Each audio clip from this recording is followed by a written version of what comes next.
जैसे आप सभी को मालूम है, जो इस चर्चा में हिस्सा ले रहे हैं उनके लिए आज का सिर्फ मुद्दा है कि आज के लोकतंत्र में विपक्ष का रोल क्या है, विपक्ष की अहमियत, उसकी भूमिका क्या है।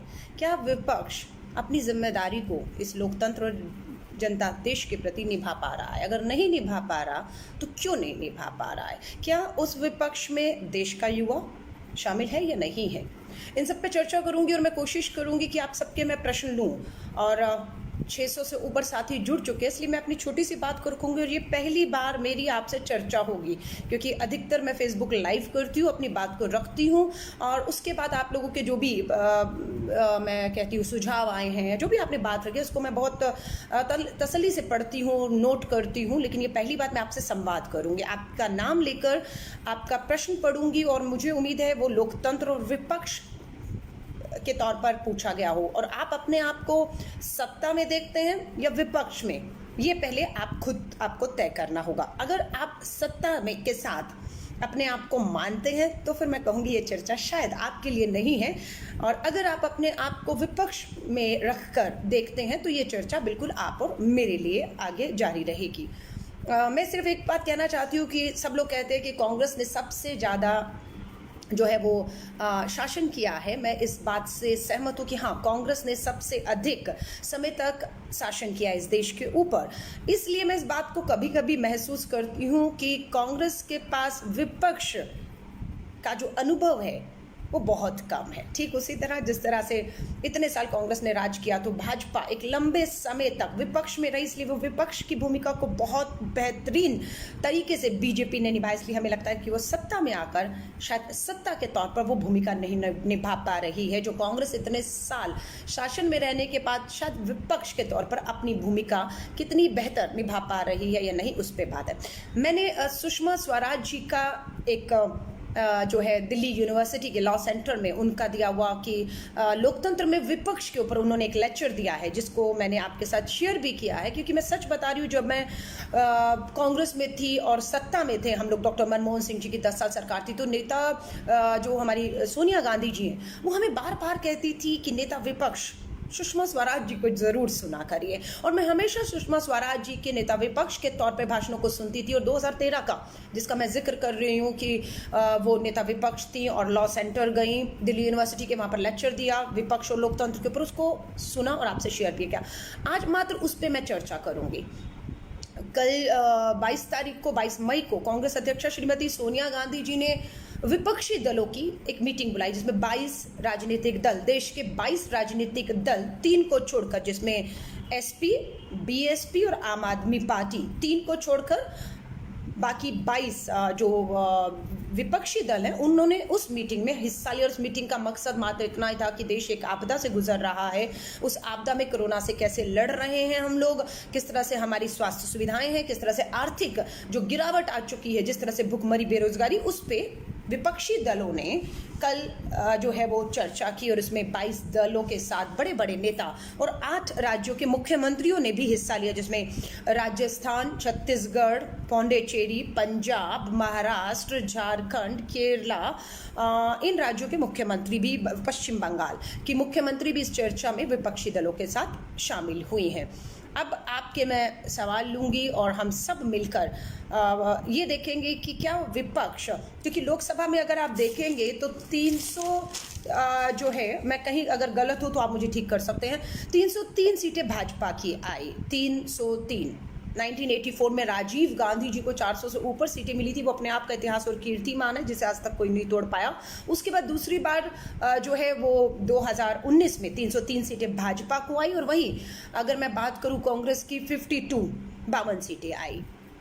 अब हमें ये तय करना है कि विपक्ष की जिम्मेदारी इस देश में मात्र कांग्रेस की है या वो सब जो इस समय एनडीए का, बीजेपी का, सत्ता का हिस्सा नहीं है, वो सभी विपक्ष हैं और उन सब की जिम्मेदारी बनती है, या विपक्ष संसद और विधानसभाओं से बाहर सड़कों पर भी होता है। ये आज हम इस पे चर्चा करेंगे। मैं कोशिश करती हूँ आप लोगों के प्रश्न पढ़ने की। प्रश्न आप छोटे लिखेंगे तो मैं उसको बता पाऊंगी। एक पूछ रहे हैं भाई आप वॉज नॉट इन्वाइटेड, ये गलत है। समाजवादी पार्टी, बीएसपी, आम आदमी पार्टी सबको आमंत्रित किया गया था। 25 जो दलों को आमंत्रित किया गया था, जिन्होंने 3 दलों ने एसपी, बीएसपी और आम आदमी पार्टी ने तय किया था कि वो इसका हिस्सा नहीं बनेंगे। यही कंफ्यूजन है कि आप सत्ता के साथ हैं, आप विपक्ष के साथ हैं, या आप बीच में झूल रहे हैं। आप बीच में झूल रहे हैं और उससे किसका फायदा होगा? आप क्या विपक्ष को ताकत देंगे, या आप ना विपक्षी मीटिंगों में जाकर आप जो है वो सत्ता को ताकत देते हैं। सुषमा स्वराज जी का जब मैं भाषण सुन रही थी, उन्होंने एक बात कही, ध्यान से सुनिएगा। जब बाहरी ताकतें देश की सरकार पे दबाव बनाती हैं, ये दबाव बना था न्यूक्लियर के समय पर, बना था जब हमने न्यूक्लियर टेस्ट किया या न्यूक्लियर के ऊपर हमारी डील हुई थी, एफडीआई के ऊपर हमारी बात हो रही थी, तब ये हुआ कि विदेशी ताकतों का दबाव होता है। उस समय जब सरकारों के ऊपर विदेशी दबाव हो तो विपक्ष सरकार के साथ खड़ा होता है। तो सरकार के साथ खड़ा होता है कि आप ऐसा कोई फैसला मत लीजिए, और कोई भी है आप सदन में ऐसा प्रस्ताव लाइए जिसमें विपक्ष भी आपके साथ खड़ा होगा, ताकि आप बाहरी किसी दबाव में ना आए। और अगर कहीं सरकार लगे कि अपने कहे हुए वायदों को भूल रही है, तो विपक्ष की वहां पर भी जिम्मेदारी बनती है कि आप उन्हें याद दिलाएं, बार बार याद दिलाएं कि आपने चुनावों में क्या वायदे किए थे। अगर आप भूल रहे हैं तो आपको याद दिलाने का काम विपक्ष का है। अगर आप बाहरी दबाव में हैं तो विपक्ष आपके साथ पूरी ताकत बन के खड़ा होता है। और अगर आप जन विरोधी नीतियां और फैसले करते हैं, तो यही विपक्ष को पूरी मजबूती के साथ आपके खिलाफ, सत्ता के खिलाफ, यानी कि सड़कों पर आकर खड़ा होने की जरूरत होती है। मैं 2 आंदोलन का जिक्र करूंगी, एक 1977 का जेपी आंदोलन और दूसरा अन्ना आंदोलन की बात करूंगी। ये 2 आंदोलन ऐसे हुए जब और दोनों आंदोलन मैं जिक्र कर रही हूँ, ये दोनों आंदोलन तब हुए जब जो है कांग्रेस सत्ता में थी उस समय पर, और ये दोनों आंदोलन सड़कों पर हुए थे, जेपी और अन्ना आंदोलन। और दोनों आंदोलन इतने मजबूत आंदोलन थे कि उन्होंने कांग्रेस की जो सत्ता थी उसे जो है सत्ता से बाहर कर दिया था। तो ये मैं बता रही हूँ कि विपक्ष मात्र सदन या विधानसभाओं के भीतर नहीं होता, विपक्ष सड़कों पे जनता का भी होता है। और जिसका खामियाजा कांग्रेस को हुआ कि कांग्रेस को जेपी आंदोलन के बाद या अन्ना आंदोलन के बाद सत्ता से बाहर होना पड़ा, पर जो सरकारें उसके बाद बनी, चाहे मोरारजी देसाई की सरकार हो और चाहे जो भी सरकारें बनी, वो अपना जो है, दिल्ली की मैं बात कर रही हूँ, अपने मूल जो उनकी विचारधारा थी, लड़ाई थी, उससे वो भटक गई। और यही हाल हुआ कि मोरारजी देसाई सरकार जो है, इतना बड़ा आंदोलन जेपी आंदोलन के बाद जो खड़ी की गई थी, वो 2 फाड़ हो गई, अपने महत्वाकांक्षी हो गए। और वो जो आंदोलन था वो कहीं ना कहीं जेपी जी को भी बहुत गहरा धक्का लगा था कि वो खत्म हो गया। उसी तरह अन्ना आंदोलन भी पूरे देश में भ्रष्टाचार के खिलाफ खड़ा हुआ था, लेकिन वो मात्र दिल्ली के अंदर एक पूर्ण राज्य, पूर्ण अधिकार भी नहीं है, वहाँ की एक सरकार बनाकर सीमित होकर बस वो आंदोलन खत्म हो गया, वहाँ पर उसने अपना दम तोड़ दिया। तो ये 2 आंदोलन थे जो बिल्कुल मजबूत आंदोलन थे, जनता द्वारा खड़े किए गए आंदोलन थे, लेकिन सत्ता के लालचियों ने उस दोनों आंदोलन को पूरी तरह ध्वस्त करके खत्म कर दिया और सत्ता तक उसको सीमित कर दिया। अब मैं आपसे कहना चाहती हूँ, खासतौर से अगर समाजवादी पार्टी, अखिलेश यादव जी की पार्टी के लोग अगर हों, क्योंकि उत्तर प्रदेश में 2022 में चुनाव आ रहा है, हम सारा विपक्ष को अब उत्तर प्रदेश के अगर नज़रिए से देखें, क्योंकि देश का सबसे बड़ा राज्य है, 22-23 करोड़ की आबादी है, चुनाव भी है, युवा नेता हैं, मुख्यमंत्री भाजपा के हैं योगी आदित्यनाथ जी, युवा हैं, अखिलेश यादव युवा हैं, कांग्रेस के जो प्रभारी महासचिव प्रभारी हैं प्रियंका गांधी जी, वो भी युवा हैं। ये तीनों ऐसे नाम हैं, योगी आदित्यनाथ, अखिलेश, प्रियंका गांधी, जो 50 साल से कम की उम्र के हैं, और तीनों एक युवा भावी भविष्य उत्तर प्रदेश की राजनीति में देखा जा सकता है। जहाँ पर बीएसपी की बात है, लगभग काफ़ी साल हो गए हैं मायावती जी को सत्ता कुर्सी से बाहर हुए और उम्र भी उनकी, मुझे लगता है कि अगले चुनाव से लड़े तो 5 साल में वो 70 पार कर जाएंगी, इसलिए मैं उनको इन श्रेणी में अभी नहीं रख रही हूँ। लेकिन आपको मैं ये ज़रूर कहूँगी, चाहे वो जो भी है, बीएसपी के हैं, एसपी के हैं, ये आपको तय करना है कि आप भाजपा के साथ हैं, विपक्ष सत्ता में हैं, या आप विपक्ष में हैं। पूरी तरह से साफ करना होगा, क्योंकि मैं देख रही हूँ एसपी, बीएसपी, आम आदमी पार्टी ये सत्ता में है तो नहीं, सत्ता के खिलाफ भी बहुत मजबूती से बोलते हुए इन्हें आप नहीं देखेंगे, बहुत सॉफ्ट रहते हैं। प्रश्न ये तीनों करेंगे तो कांग्रेस से करेंगे। कांग्रेस क्या है, इन्हीं की तरफ विपक्ष में है। कितनी सीटें हैं? 52 सीटें हैं। विपक्ष की जिम्मेदारी, इस देश के लोकतंत्र को बचाने की जिम्मेदारी क्या मात्र कांग्रेस पे है, या उन सभी 25 से अधिक दलों पर है जो आज विपक्ष में हैं या होने का, माफ़ी चाहूँगी, कुछ लोग दिखावा कर रहे हैं। मैं आपके प्रश्न पढ़ रही हूँ, आपको नहीं लगता कि आपको अन्ना को बीजेपी, मैं आपके प्रश्न पढ़ रही हूँ और जिसका प्रश्न मुझे लगेगा कि लोकतंत्र से अन्ना आंदोलन नहीं था, मोदी के बहकाने पर धोखे में किया गया आंदोलन था। देखिए, मुझे लोग कहते हैं कि आपने भी तो आम आदमी पार्टी छोड़ी। जिन लोगों ने मुझे आम आदमी पार्टी से पहचानना शुरू किया वो भूल गए कि 1995 में 22-23 साल पहले मैं दिल्ली यूनिवर्सिटी की प्रेसिडेंट रही, एनएसवी की राष्ट्रीय अध्यक्ष रही, और एक आंदोलन में मैं गई थी। वो आंदोलन अन्ना आंदोलन था, भ्रष्टाचार के खिलाफ एक आंदोलन था जो लोगों द्वारा खड़ा किया गया आंदोलन था, उसमें हिस्सा लिया। लेकिन जब पार्टी के अंदर, मैं केजरीवाल को सिर्फ जानती नहीं हूँ, काम किया उनके साथ, विधायक रही हूँ, पार्टी के अंदर रही हूँ, जब लगा कि वो अब समझौता कर रहे हैं, कहाँ समझौता किया? धारा 370 कश्मीर का। कांग्रेस का जो स्टैंड पहले था वो आज भी रहा, लेकिन स्टैंड किसने बना?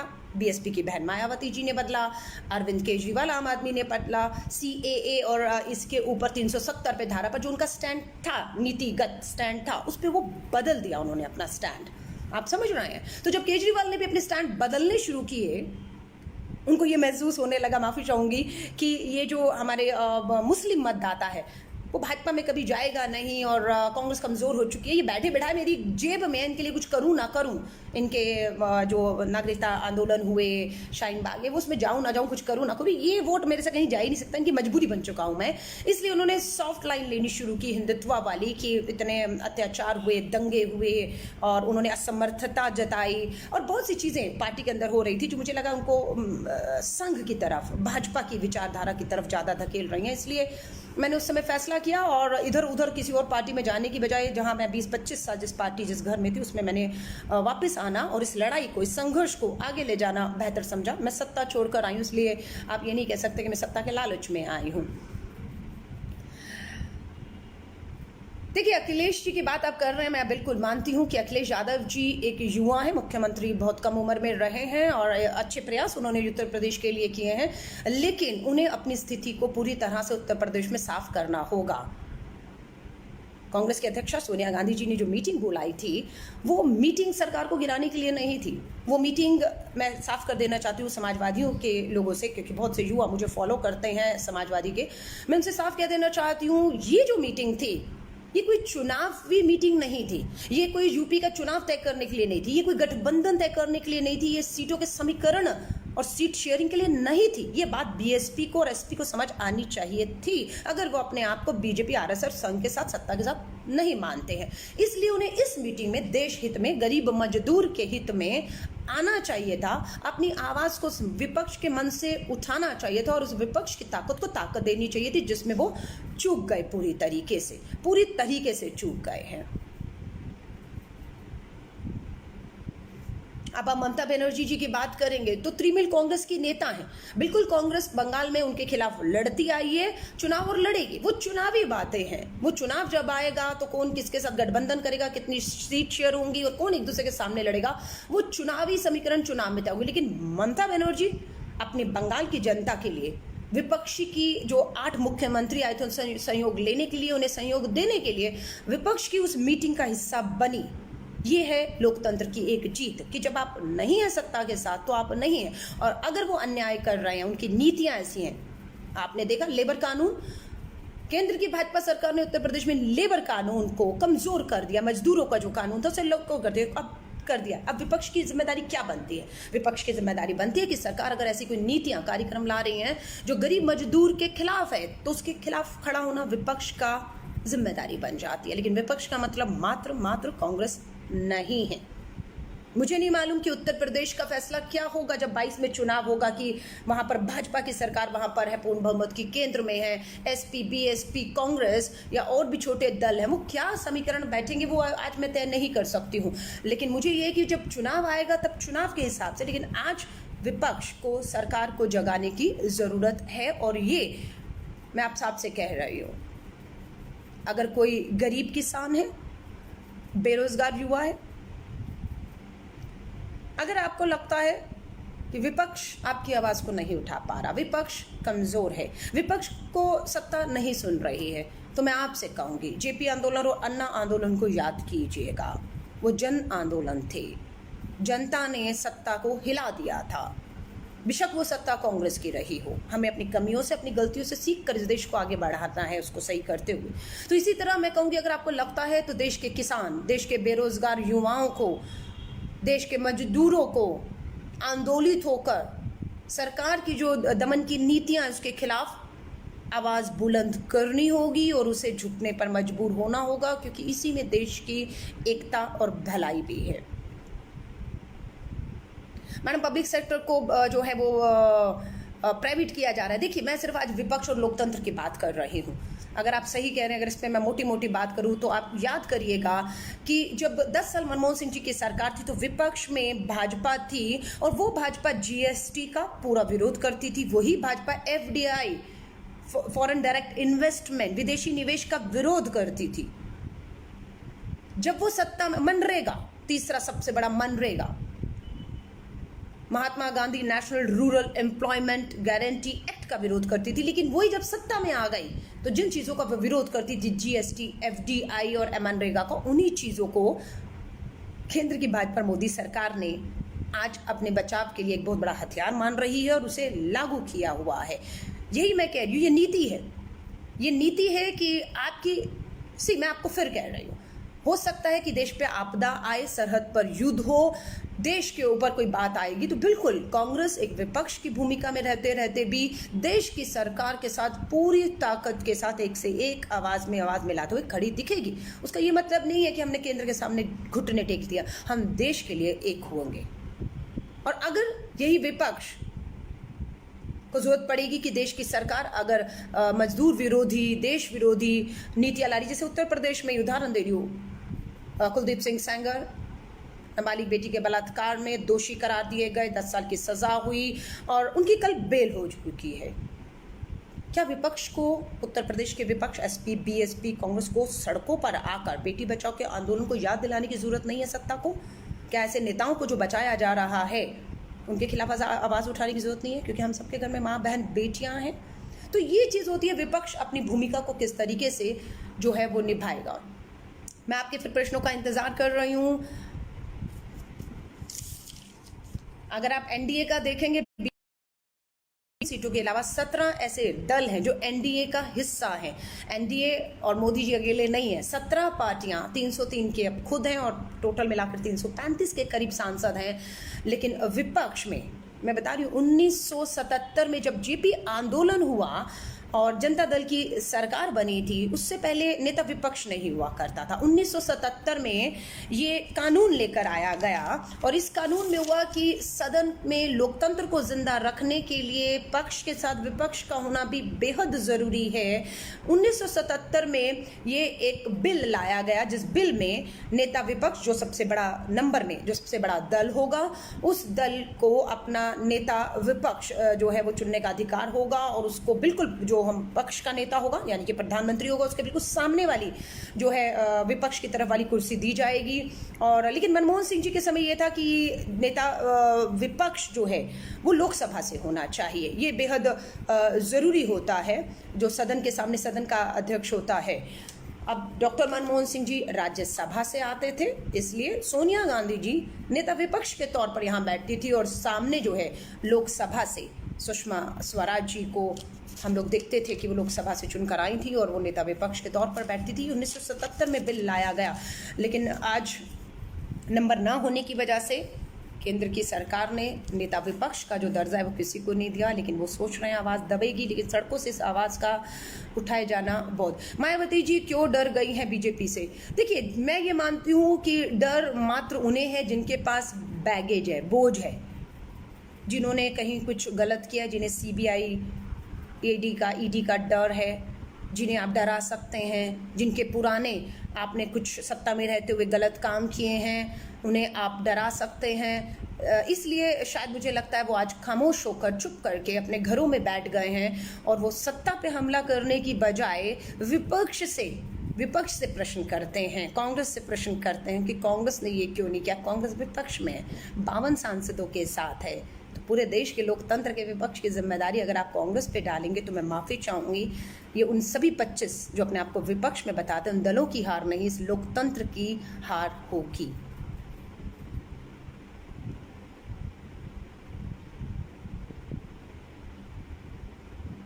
रंजीत ठाकुर हैं, अपनी माँ बहनों से इस तरह की बात मत कीजिएगा घरों में। मुझे तो सच में चिंता होती है आपकी भाषा सुन के अनुभक्तों की, कि आपकी माँ बहन बेटियों के साथ आप कैसा व्यवहार करते होंगे घरों के अंदर। बेचारियाँ किसी को बता भी नहीं पाती होंगी कि रात के अंधेरे में आपने अपनी खुद की माँ और बहन के साथ क्या किया होगा। दया आती है उनके पास। भगवान बचाए अनुभक्तों को, अनुभक्तों की माँ बहन को उन्हीं से नोचते होंगे मुझे लगता है अपनी माँ बहन बेटियों को, इनकी भाषा से लगता है। चलिए छोड़िए।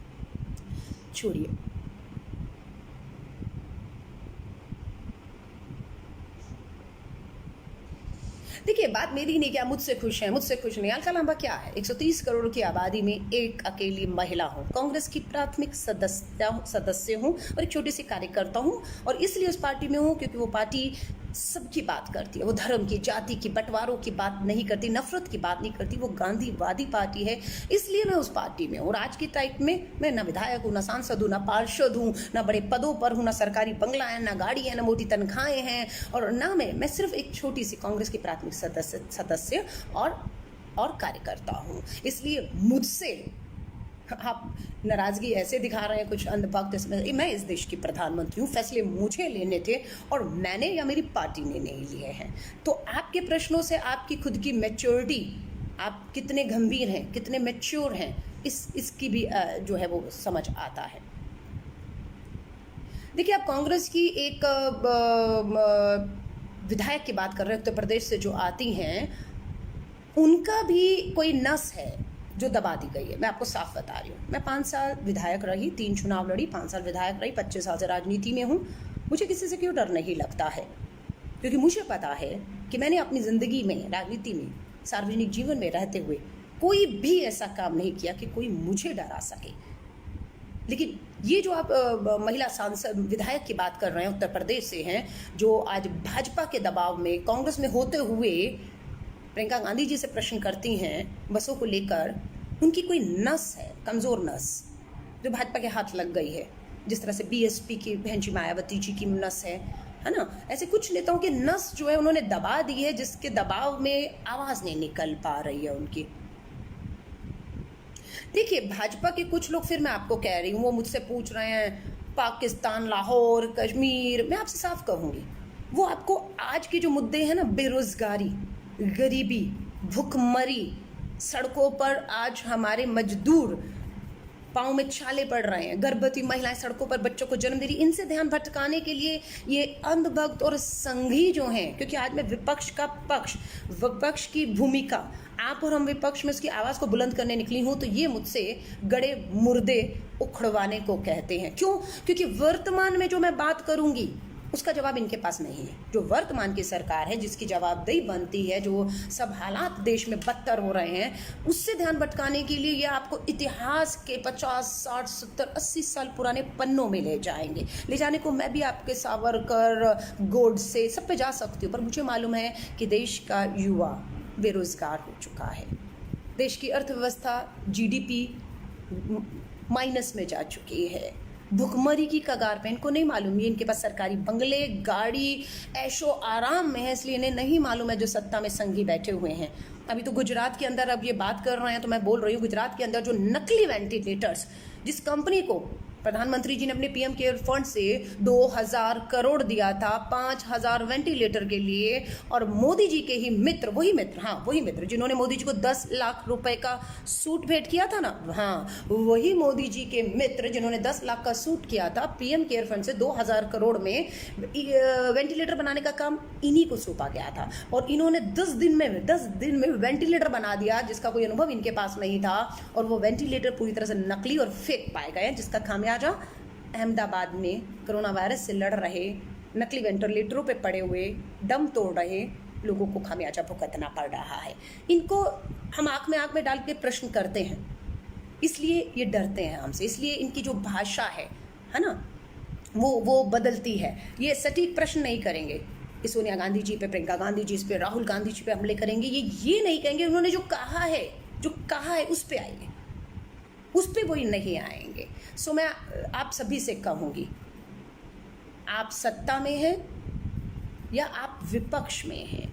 अगर आप विपक्ष में हैं तो आज के हालात में आपको विपक्ष में दिखना भी होगा, सिर्फ बोलने से नहीं होगा।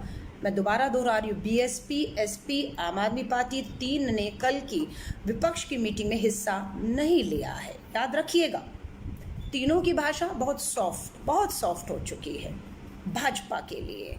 जिस तरह से इनको उत्तर प्रदेश के जो हमारे गरीब मजदूरों के हालात के बारे में केंद्र से प्रश्न करना चाहिए था, उत्तर प्रदेश की योगी सरकार से प्रश्न करना चाहिए था, वो प्रश्न वो कांग्रेस से करते हैं। जहां पर कांग्रेस की ना देश में सरकार है, ना उत्तर प्रदेश में सरकार है, ना सांसद है, ना विधायक है। तो मैं आप सभी से कहूंगी, not Congress is strict action against MLA of your party. देखिए, अब स्पेसिफिक बताइए, मैं आपको सच कह रही हूँ, मैं कांग्रेस की प्राथमिक सदस्य हूँ और कार्यकर्ता हूँ बस। लेकिन अगर आप हमारे किसी भी नेता के खिलाफ कोई भी पुख्ता सबूत मुझे देंगे तो मैं आपको यकीन दिलाती हूँ, अलका लांबा आपके साथ बिल्कुल इस बात की परवाह करे बिना कि वो हमारी पार्टी का नेता, मैं खड़ी मिलूंगी।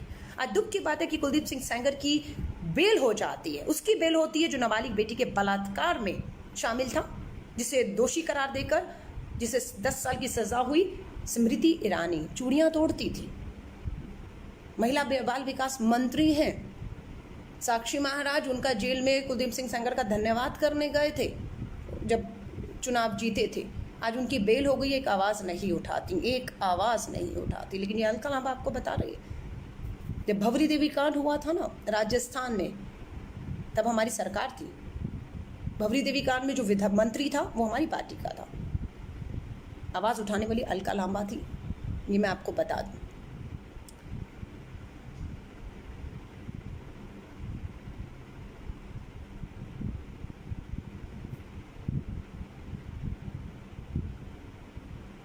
देखिए, बीएसपी के लोगों को क्यों मिर्ची लग रही है, मैं आपको बताती हूँ। बहन जी तय कर लें कि वो सत्ता के साथ है या विपक्ष के साथ है, वो बीच में डोल नहीं सकती हैं, ये उन्हें साफ बता दीजिएगा, ठीक है। बहन जी कोई आसमान से उतरी हुई भगवान नहीं है, आपके लिए होंगी जो भी है, मेरे लिए नहीं है। एक महिला है, राजनीति में है, मुख्यमंत्री रही हैं, दलित समाज के नाम पर, अंबेडकर जी के नाम पर, काशीराम जी के नाम पर उन्होंने सत्ता हासिल की है और उसकी मिलाई खाई है, ठीक है। और आज उनसे प्रश्न ना किया जाए, आप में हिम्मत नहीं होगी। जो बीएसपी का कार्यकर्ता है, आप में वो हिम्मत, आप में वो दम नहीं है कि आप अपनी नेता से प्रश्न कर सकें, तो ये आपकी कायरता और आपकी कमजोरी है। मुझे क्यों कह रहे हैं?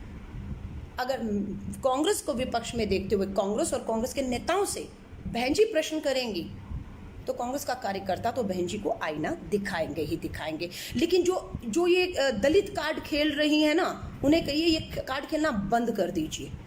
हम लोग अंबेडकर जी का, अलका लांबा तो कम से कम अंबेडकर जी का बेहद सम्मान करती हैं। भाजपा संघ के खिलाफ जब हिंदू सिविल कोड एक्ट लाया गया था, नेहरू जी चाहते थे कि अंबेडकर उसको लाएं, क्योंकि उसमें महिलाओं के साथ, हिंदू महिलाओं के साथ जो अत्याचार होते थे उसे वो खत्म करना चाहते थे, उस कानून से बदलना चाहते थे। इसलिए अंबेडकर जी का सम्मान सबसे ऊपर है मेरी आंखों में। काशीराम जी का संघर्ष मेरे सामने, बहन मायावती जी का संघर्ष, ब्लैक एंड व्हाइट फोटो लाते हैं वो 40 साल पहली। अरे सत्ता के लिए संघर्ष तो हर कोई करता है, मोदी जी ने भी किया है। सत्ता के लिए कौन संघर्ष नहीं किया? केजरीवाल ने भी सड़कों पर घिसटवाया अपने आप को। सत्ता के लिए संघर्ष तो हर कोई करता है। सत्ता में आने के बाद, सत्ता में पहुंचने के बाद, सत्ता हासिल करने के बाद क्या वही संघर्ष आपका गरीब, मजदूर, किसान, बेरोजगार युवा, आम आदमी के लिए जारी रहता है? नहीं। आप अपनी सत्ता के महलों में कैद होकर रह जाते हैं, जो बहन जी भी कैद हो गई। उन्हें निकालिए उस सत्ता के महलों से, उन्हें दिखाइए गरीब, दलित, मजदूर के पांव के छालों को दिखाइए बहन जी को। मुझसे जितना पूछेंगे उतना मैं ललकारूंगी आप लोगों को, क्योंकि मैं दलित सम्मान करना जानती हूँ, दांडी यात्री रही हूँ। महात्मा गांधी जी के जब 2005 में 75 साल पूरे हुए थे दांडी यात्रा के, तो अलका लांबा ने एक दांडी यात्री के तौर पर लगभग 500 किलोमीटर की पैदल यात्रा की थी। और उस पैदल यात्रा में जहाँ जहाँ दलित बस्तियों में बापू उस समय रुके थे, अलका लांबा भी उन्हीं दलित बस्तियों में रुकी, उनके साथ खाना खाया, सफाई की, क्योंकि अलका लांबा किसी भी तरह की जाति, धर्म, ऊंच नीच, छुआछूत में विश्वास नहीं रखती है। अलका लांबा सबको सम्मान मानती है। मैं किसी को भी उसकी जाति और धर्म से ऊंच नीच नहीं मानती हूँ। आप कहते हैं अरे बहन जी के भतीजे ने जो विदेश से पढ़ाई करके आया है, हाँ, हजारों के जूते पहनता है, बहन जी ब्रांडेड पर्स पकड़ती हैं, एक दलित बेटी, एक दलित बेटा अगर ऐसा करता है तो हमें मिर्ची लगती है? नहीं, ये आपकी गलतफहमी है। हमें मिर्ची तब लगती है, दुख तब होता है जब ये जो दलितों के नाम से नेता बनकर सत्ता में आकर मिलाई खा रहे हैं और नीचे का जो बेचारा दलित है वो आज भी शोषित है, आज भी पीड़ित है, आज भी उसके लिए आवाज़ उठाने वाले महलों में बंद हो गए हैं, इसलिए उनके खिलाफ आवाज़ उठाते हैं। अगर यही सूड, यही लंदन से पढ़ाई करके उत्तर प्रदेश का दलित परिवार का बच्चे पढ़ कर आ रहे होते, उनके ज़िंदगियां भी इतनी बेहतर होती, आज वो मजदूरों की तरह इस तरह से शोषित ना होते, उनकी बेटियों के साथ इस तरह से अन्याय ना हो रहा होता, तो हमें खुशी होती। लेकिन आज हो रहा और बहन जी चुप है। बहन जी ने नेता भी किसे चुना है? अगर दलित बीएसपी के ही किसी उस युवा को चुना होता जिसने इस बीएसपी की पार्टी और झंडे को खड़ा करने के लिए, अंबेडकर की सोच को आगे ले जाने के लिए अपनी अपनी अपनी अपनी पीठ पे लाठियां खाई हैं, अलका लांबा को खुशी होती, अलका लांबा सलाम करती उस बीएसपी के कार्यकर्ता को। लेकिन बहन जी ने किसको चुना? विदेश से पढ़कर आए लाखों के सूट बूट वाले, जिसको अभी तक आप संघर्ष करते हुए नहीं देख रहे। पूरा उत्तर प्रदेश मजदूर दलित अत्याचार हो रहे हैं, कहीं आपने देखा उनके साथ? नहीं देखा होगा। लेकिन नेता बीएसपी का बहन जी के बाद अगर कोई बनेगा तो वही बनेगा। राहुल गांधी जी को कम से कम, और प्रियंका गांधी जी कोई सांसद नहीं है, कोई विधायक नहीं है, कोई मंत्री नहीं है, कोई राज्यपाल नहीं है, कोई सांसद, कुछ नहीं है। सिर्फ पार्टी के बीच में रहते हुए जमीन पर उत्तर प्रदेश में संघर्ष करके अपना रास्ता बनाएंगे। अगर ऐसे नेता आते हैं हमें वो मंजूर है। राहुल गांधी जी भी कोई प्रधानमंत्री, मुख्यमंत्री, मंत्री, कुछ नहीं, कभी नहीं। सिर्फ एक पार्टी से चुनकर सांसद आए उत्तर प्रदेश से केरला तक, और संघर्ष कर रहे हैं लगातार। आप देख रहे हैं लगातार गरीब मजदूर किसान के बीच में वो जाकर संघर्ष कर रहे हैं, और वो कहीं पहुंचते हैं हमें खुशी होगी। उस तरह बीएसपी के भी अगर नेता आएंगे तो खुशी होगी। लेकिन ये चमचागिरियां करना ना, ये पीछे पीछे चलना, ये छोड़ दीजिए, और ये कार्ड खेलना भी बंद कर दीजिए, ठीक है ना? ये मुझे मत सिखाइए आप। और बेनकाब करिए ये जो अपने आप को कहते हैं हम विपक्ष में हैं, इन्हें बेनकाब करिए। सबसे बड़े दोगले, सबसे बड़े धोखेबाज यही लोग हैं, मैं आपको बता रही हूँ। इन्हें कहिए अपनी स्थिति को साफ कीजिए, स्थिति को साफ करिए। या तो आप सत्ता के साथ हैं और या आप नहीं हैं। अगर आप नहीं हैं तो आपको विपक्ष के उस पटल पर एक साथ आना होगा। ये चुनाव की बात नहीं करी, चुनाव में आप बेशक एक दूसरे के सामने लड़िएगा। बंगाल में कांग्रेस हो सकता है ममता बनर्जी के सामने लड़ेगी, उत्तर प्रदेश में भी हम लड़ेंगे, आप भी लड़िएगा। अभी मध्य प्रदेश में उपचुनाव होने वाला है।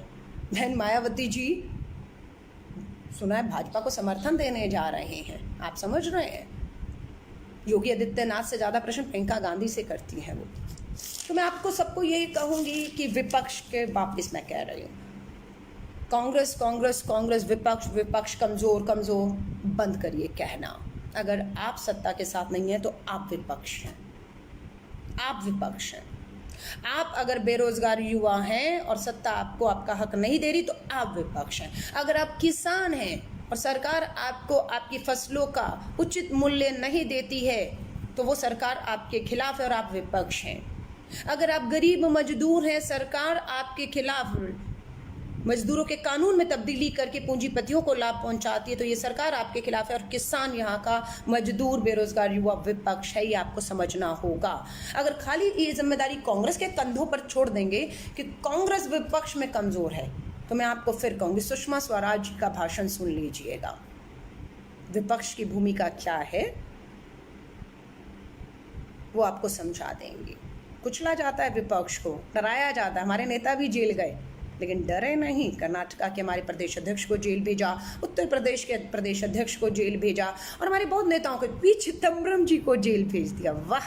लेकिन डरे नहीं, जेल गए, बेल हुई, वापस आए हैं और आवाज़ को बुलंद किए हुए हैं। इनकी तरह नहीं डर के, मुंह पे ताले लगा के, बीएसपी के बहन जी की तरह या दिल्ली के भाई साहब केजरीवाल की तरह बिल्कुल पलटी मार जाओ।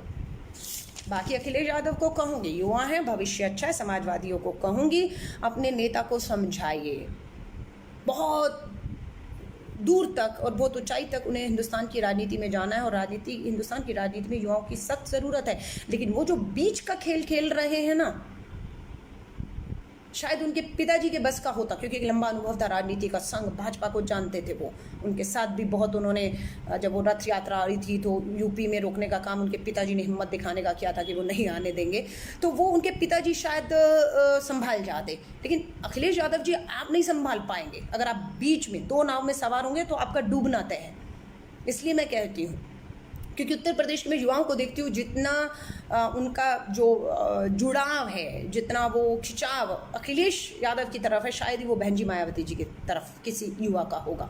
लेकिन उसको आप सही अगर दिशा नहीं देंगे तो वही हाल होगा जो आपका उत्तर प्रदेश के विधानसभा और लोकसभा में हुआ है। मैं साफ आपसे कह रही हूँ, आपने बहन जी के साथ मिलकर भी दोनों ने चुनाव लड़ लिया था, लेकिन हुआ क्या? क्योंकि आप दो नाव में सवार हो गए थे, लोगों को समझ ही नहीं आया है।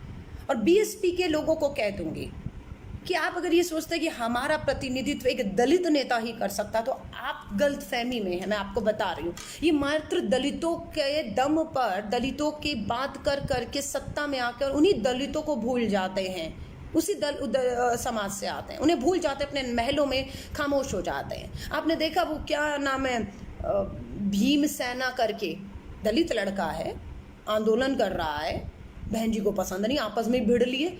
और मैं तो अभी पिछले कुछ दिन से, मुझे तो पता नहीं था कि ट्विटर पे भी बीएसपी के लोग हैं। फिर उनके एक बड़े नेता ने कहा, अरे हम दलित लोगों, सुनिएगा, ये बीएसपी के नेता का बयान है, ध्यान से सुनिए। वो नेता कह रहे हैं बहन जी के तो ट्विटर पे 1 लाख फॉलोवर हैं, माफ़ी चाहूँगी 10 लाख, 1 मिलियन 10 लाख फॉलोवर हैं। वही मैंने अखिलेश को देखा, उसके 11 उसके कितने थे, मतलब 11 मिलियन होता है 1 करोड़ से ऊपर। तो फिर वहाँ पर तर्क दिया कि नहीं बहन जी तो बड़ी नेता हैं, उनके बेशक 10 लाख फॉलोवर होंगे ट्विटर पे, पर इसलिए क्योंकि वो जो दलित समाज का युवा है ना, वो बहुत पिछड़ा हुआ है, वो अभी दुनिया से जुड़ा नहीं है, उसके पास स्मार्ट मोबाइल फोन नहीं है। आप समझ रहे हैं? ये तर्क देकर मुझे लगता है जो ये तर्क देते हैं उन्हें खुद को इस शर्म से डूबकर मर जाना चाहिए कि आप दलित नेताओं के नाम पर राजनीति करके सत्ता में पहुंचकर अपनी जिंदगियों में तो इतना बदलाव ले आए कि आपके भतीजे भांजे विदेश पढ़ने जाते हैं और ब्रांडेड सूट बूट पहनते हैं, लेकिन वो दलित जिसके नाम से आप सत्ता में आई थी, वो दलित, आप खुद इस बात को स्वीकारते हैं कि आज भी देश और दुनिया से, नई टेक्नोलॉजी से, स्मार्टफोन से कटा हुआ है, पिछड़ा हुआ, क्योंकि आपने सिर्फ सत्ता में रहते उसके नाम की राजनीति की। और आज जब आप सत्ता से बाहर हैं, उसके साथ अत्याचार हो रहे हैं, दलित समाज के साथ, उनकी बेटियों के साथ जघन्य अपराध हो रहे हैं, और आप अपने घर से मिलकर उस बेटी, उस पिता को उस घर में जाकर, बहन जी के पास समय नहीं है, जाकर मिल पाए। आप समझ रहे हैं? कांग्रेस उत्तर प्रदेश में प्रियंका गांधी जी के नेतृत्व में अपने आप को पूरी मजबूती के साथ खड़ा कर रही है। और मैं आपको कह रही हूँ, कांग्रेस पार्टी ने अगर मुझे जिम्मेदारी किसी भी तरह की सौंपी कि मुझे उत्तर प्रदेश में जाकर उत्तर प्रदेश के एक युवा को जाति, धर्म, वेश, भाषा, भूषा, ये सब नफरत की राजनीति जो होती है उससे हटाकर असल मुद्दों पर लाना है, बेरोजगारी, गरीबी, अर्थव्यवस्था, उनकी ज़िंदगियों में एक बेहतर ज़िंदगी बनाने के लिए अगर मुझे भी पार्टी जिम्मेदारी देती है कि मैं प्रियंका जी के हाथों को मजबूत करूं वहाँ पर, तो मुझे बेहद खुशी होगी। क्योंकि उत्तर प्रदेश 22 करोड़ की आबादी, देश का सबसे बड़ा राज्य है और सबने वहाँ पर सत्ता में राज किया है। बहन जी ने सत्ता चलाई पूर्ण बहुमत की, अखिलेश जी को मौका मिला, उसके बाद अभी अखिलेश के बाद योगी आदित्यनाथ की केंद्र में और दिल्ली में, लखनऊ में, दोनों तरफ पूर्ण बहुमत की अपने दम की सरकार है। आप समझ रहे हैं? फिर भी हालात देख लीजिएगा। तो मैं विपक्ष विपक्ष विपक्ष विपक्ष विपक्ष विपक्ष की बात कर रही हूँ। मैं आप सबसे कह रही हूँ, मुद्दों से मत भटकिए। चाइना को आंखें लाल करके दिखाने की ज़रूरत की हिम्मत की बात की थी प्रधानमंत्री जी ने, और चाइना से लगा हुआ छोटा सा देश नेपाल आज प्रधानमंत्री नरेंद्र मोदी और देश की सरकार को लाल आंखें करके दिखा रहा है। देश की जीडीपी, अर्थव्यवस्था माइनस में चली गई है, भूखमरी, बेरोजगारी अपने चरम पर है। पीएम केयर फंड के नाम पर लाखों के प्रधानमंत्री को सूट देने वालों को 2000 करोड़ के वेंटिलेटर, नकली वेंटिलेटर 10 दिन में बनाने का काम दिया जा रहा है। आप समझ रहे हैं? आवाज़ उठाइए, मत रहिए मात्र कांग्रेस के दम पर। कांग्रेस अपनी जिम्मेदारी को, चाहे प्रियंका जी हो, राहुल जी हो, सोनिया गांधी जी हो, मनमोहन सिंह जी हो, हम सब पूरी दम से उठा रहे हैं, बिना डरे बिना झुके इस सत्ता के सामने जो तानाशाह हो चुकी है, जो क्रूर हो चुकी है, उससे लड़ रहे हैं। अगर आप सोचते हैं कि नहीं, इस देश में सरकारों को तानाशाह होने से रोकना है, तो विपक्ष की आवाज़ को आपको मजबूत करना होगा। अरे भाई, अगर हमसे नहीं हो पा रहा तो टाइम बर्बाद क्यों कर रहा है? इसको बोल, यहाँ से जाना, जाके नींद ले ले, खाना खा लिया होगा, 2-3 बज गए, हमारा भी टाइम वेस्ट कर रहा है। ऐसे अंधभक्त है ना, पता नहीं। चवन्नी का कहीं और जाके ट्वीट कर लो, मोदी के नाम का, चवन्नी पर रात तक 1-2 रुपया तो कमा लोगे, घर में रोटी ला के खा लोगे, भूखे मरोगे, वरना यहाँ क्या मिलेगा तुमको? यहाँ तो तुम्हारे लिए मैं ये लाइव करती भी नहीं हूँ, अंधभक्तों के लिए, संघियों के लिए, है ना। तुम तो जाओ, मजदूर सड़कों पर पैरों में छाले पड़े, जाओ उस मजदूर के सामने मोदी मोदी करो, है ना, दे जूता मारेगा तुम लोगों के मुंह के ऊपर ना। सो मैं आप सभी से कहूंगी, दोबारा कह रही हूं,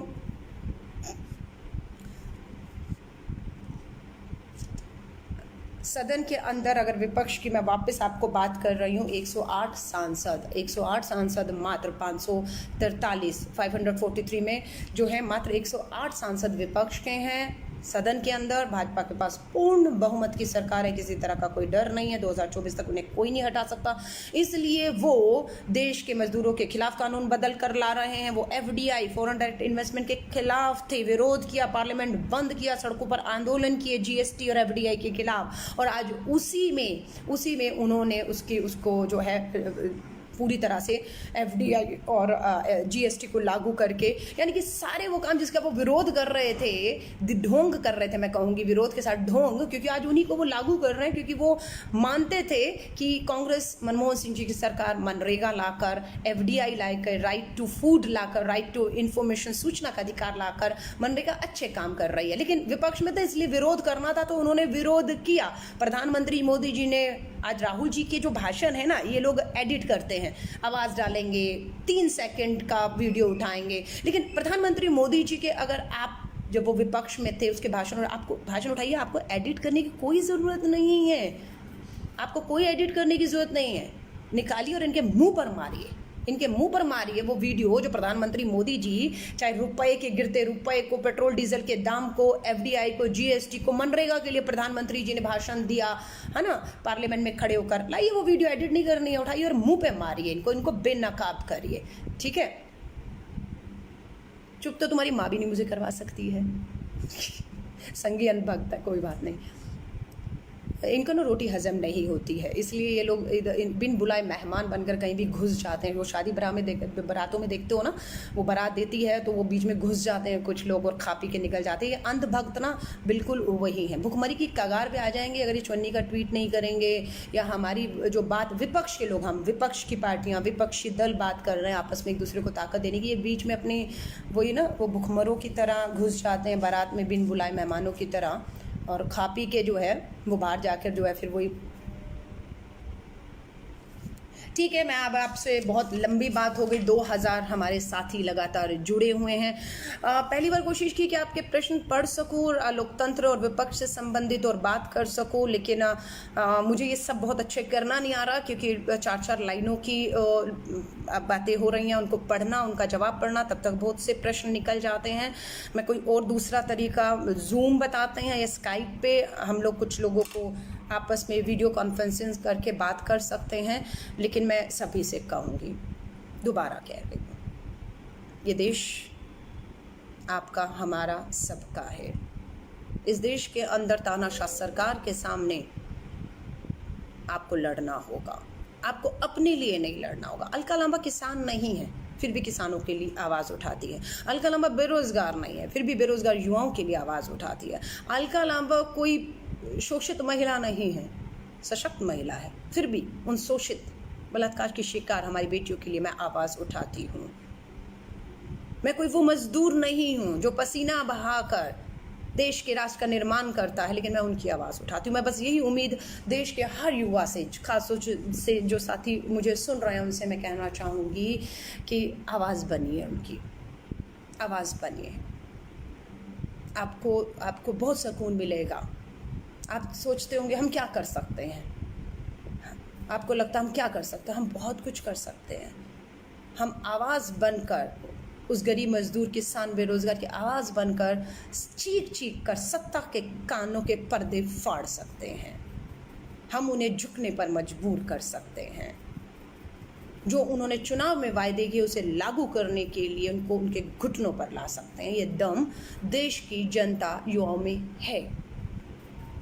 अकेले मत समझिए। आजकल सोशल मीडिया का ज़माना है, फेसबुक, ट्विटर, इंस्टाग्राम पर, व्हाट्सएप पे हम सब एक दूसरे से जुड़े हुए हैं और एक दूसरे की जो वीडियो हैं, एक दूसरे की जो बात है, जब एक दूसरे को लगता है कि हाँ मेरा भी यही सोच है, मेरा भी दर्द इसमें शामिल है, तो हम उसको शेयर भी करते हैं। हम उसे शेयर करते हैं क्योंकि हम एक समान सोच के लोग हैं, हम समान सोच के लोग हैं। लेकिन अपने नेताओं को समझाइए। ये जो दो नाव में सवार है, मैं दोबारा नाम ले रही हूँ, 17 पार्टियां हैं जो सत्ता के साथ एनडीए का हिस्सा हैं, सत्ता में बैठ के मिलाई खा रही हैं, मजदूर सड़कों पर हैं। दूसरा, 22 दलों के साथ कल सोनिया गांधी जी ने मीटिंग की जिसमें 8 राज्यों के मुख्यमंत्रियों ने भी हिस्सा लिया। 60%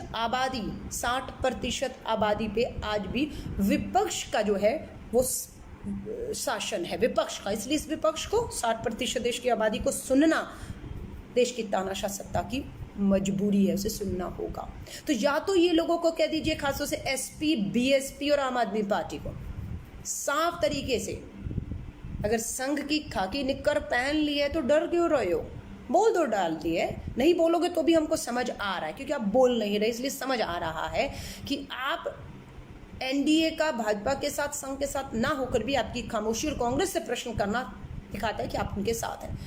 22 दल जो कल आए कांग्रेस अध्यक्षा की मीटिंग में, ममता बनर्जी जी हों, बंगाल के मुख्यमंत्री हों और बाकी, उन सबका धन्यवाद करती हूँ कि आपने इकट्ठे होकर राजनीति नहीं की, आपने देश की सरकार को गिराने की बात नहीं की, आपने गरीब, मजदूर, बेरोजगारों के बैंक खातों में न्याय योजना के तहत 7,500 डालने की बात की, आपने किसानों को उनकी खेती के जो है उचित मूल्य देने की बात की, आपने टेस्टिंग बढ़ाने की बात की, आपने सरकारों को एक दूसरे को आर्थिक तौर से सीधे पैकेज देने की बात की है।